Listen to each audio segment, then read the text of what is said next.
সময় নয়। এখন এমন একটি দ্বার প্রান্তে এসে দাঁড়িয়েছি আমরা। যুদ্ধ যুদ্ধ যুদ্ধ পার্বত্য চট্টগ্রাম বাংলাদেশের এমন একটি অবস্থাতে আমরা অবস্থান করতেছি যা আপনারা নিজ চোখে না দেখলে বুঝবেন না। অত্যন্ত কঠিন মুহূর্তে যাচ্ছে আমাদের। 1971 সালে এই দেশ স্বাধীন করার জন্য 7 জন বীরশ্রেষ্ঠ জীবন দিয়েছিলেন। একজন বীরশ্রেষ্ঠ আমাদের পার্বত্য চট্টগ্রামে নিহত হয়েছিলেন। সেই বীরশ্রেষ্ঠের রক্তের কসম আমরা হুঁশিয়ার সংকেত দিচ্ছি তাদেরকে। আমরা জাগ্রত হব। আমরা মুক্তিযুদ্ধের সন্তান। আমরা আরেকটি মুক্তিযুদ্ধের জন্য প্রস্তুতি নিচ্ছি। সাংবাদিক ভাইয়েরা, আপনাদেরকে অনুরোধ জানাচ্ছি, প্রকৃত দেশের চিত্র তুলে ধরুন, মানচিত্র তুলে ধরুন। কে সেই গঙ্গরাজার ছেলে দেবাশিসের বাবা ছিল একজন রাজাকার। তার বুকে কেন বাংলাদেশের ফ্ল্যাগ থাকবে? সে কেন মন্ত্রী সমতুল্লার মা, তাকে মন্ত্রী সমতুল্য পদ দেওয়া হবে? যে বাংলাদেশের ফ্ল্যাগ ইউজ করা হয়, বাংলাদেশের জাতীয় পতাকা তার বুকে নেই, বাংলাদেশের পাসপোর্ট তার নেই, বাংলাদেশের তার ভোটার আইডি কার্ড নেই, সে কেন দেশের বাইরে যাবে? সে কি বাংলাদেশের বাইরের লোক? একই দেশে 2 সংবিধান। মানি না, মানব না, মানব না আমরা। মাননীয় প্রধানমন্ত্রী, আপনাকে দৃষ্টি আকর্ষণ করছি। আপনি এই দেশকে শান্তি করার জন্য একটি শান্তি চুক্তি করেছিলেন। কতটা শান্তি চুক্তি করেছে, আমরা কতটুকু শান্তিতে আছি আপনারা একটু দেখুন। আমরা কতটুকু শান্তিতে আছি ওই জায়গাতে। পার্বত্য চট্টগ্রামে আমরা বসবাস করতেছি এখন চাঁদা দিয়ে। চাঁদা না দিলে আমাদের জীবন বুলেটের বুকে আমরা বসবাস করছি। প্রকৃতপক্ষে চিত্রটা তুলে ধরুন প্লিজ। আপনাদেরকে রিকোয়েস্ট করছি, হাত জোড় করছি, যারা আছেন বাংলাদেশের চিত্র তুলে ধরুন। দীর্ঘ সময় নষ্ট করব না, অনেক বড় গুণীজন আছেন আমাদের মাঝখানে। আমি রিকোয়েস্ট করব তাদেরকে সঠিক চিত্রটা, বাংলাদেশের যে সঠিক চিত্র, আমাদের যে পার্বত্য চট্টগ্রাম সঠিক চিত্র সাংবাদিকের বাইরের মাঝখানে তুলে ধরার জন্য।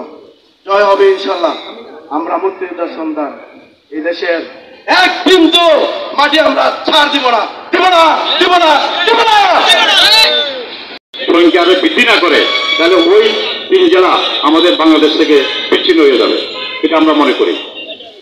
অতএব আমাদেরকে এই সরকার রাজনৈতিকভাবে থেকে ব্যবস্থা নিতে হবে। আমাদের একটা কথা বলতে চাই, প্রেসিডেন্ট এরশাদ যখন ক্ষমতা ছিলেন তখন তাদেরকে সারেন্ডার করার জন্য, পুনর্বাসন করার জন্য একটা ব্যবস্থা নিয়েছিলেন। পরবর্তীতে আমাদের আওয়ামী লীগ সরকারের মাননীয় শেখ হাসিনার নির্দেশের নেতৃত্বে আমরা শান্তি চুক্তি করেছিলাম।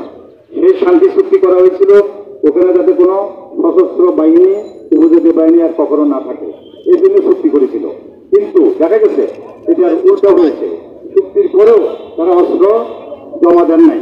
তারা অস্ত্র জমা না দিয়ে আরো সংখ্যা বাড়িয়েছে, উপজাতি সংগঠন আরো বৃদ্ধি করেছে। অতএব তারা চুক্তি ভঙ্গ করেছে। এই মর্মে দ্রুত এই চুক্তিটাও বাতিল করার জন্য আমরা সরকারের নিকট আহ্বান জানাচ্ছি। তারা ভঙ্গ করেছে, তারা চুক্তি ভঙ্গ করেছে বিদায় আমরা মনে করি মাননীয় প্রধানমন্ত্রী শেখ হাসিনার নেতৃত্বে এই চুক্তি পুনরায় বাতিল করার জন্য বাংলাদেশের সকল নাগরিকের পক্ষ থেকে আমরা আহ্বান জানাচ্ছি। এবং আগামী দিনে আমরা এই আন্দোলন চালিয়ে যাব যতক্ষণ পর্যন্ত চুক্তি বাতিল না হবে এবং ওখানে শান্তি বাহিনী, ইউপিডিএফ, বিএসএস, তারপরে কেএনএফ সহ এদেরকে নিষিদ্ধ ঘোষণা করতে হবে এবং নিষিদ্ধ ঘোষণা করে তাদেরকে বিচারের আওতাধীন এনে তাদেরকে শাস্তি দিতে হবে। বাংলাদেশে যদি সন্ত্রাসীদের বিরুদ্ধে মামলা হয়, সাজা হয়, ফাঁসি হয়, তাহলে তাদের ফাঁসির শাস্তি দিতে হবে। কারণ তারা খুনি, তারা সেনাবাহিনীকে মারে, তারা সেনাবাহিনীকে হত্যা করে, তারা পুলিশকে হত্যা করে, তারা আন্তর্বাহিনীকে হত্যা করে। তারা অতএব বাংলাদেশে কোনো বন্ধ হতে পারে না। তারা সশস্ত্র বাহিনী এবং তারা উপজাতি সন্ত্রাসী, তাদের বিরুদ্ধে তাদেরকে বিচারের আওতাধীন আনতে হবে। এই বলে আপাতত আমি বক্তব্য শেষ করলাম, বাকিটা পরে বক্তব্য হবে। উপরে আমরা দাঁড়িয়েছি বাংলাদেশের 1.1 জায়গা পার্বত্য চট্টগ্রামকে আবার নতুনভাবে স্বাধীন করার জন্য।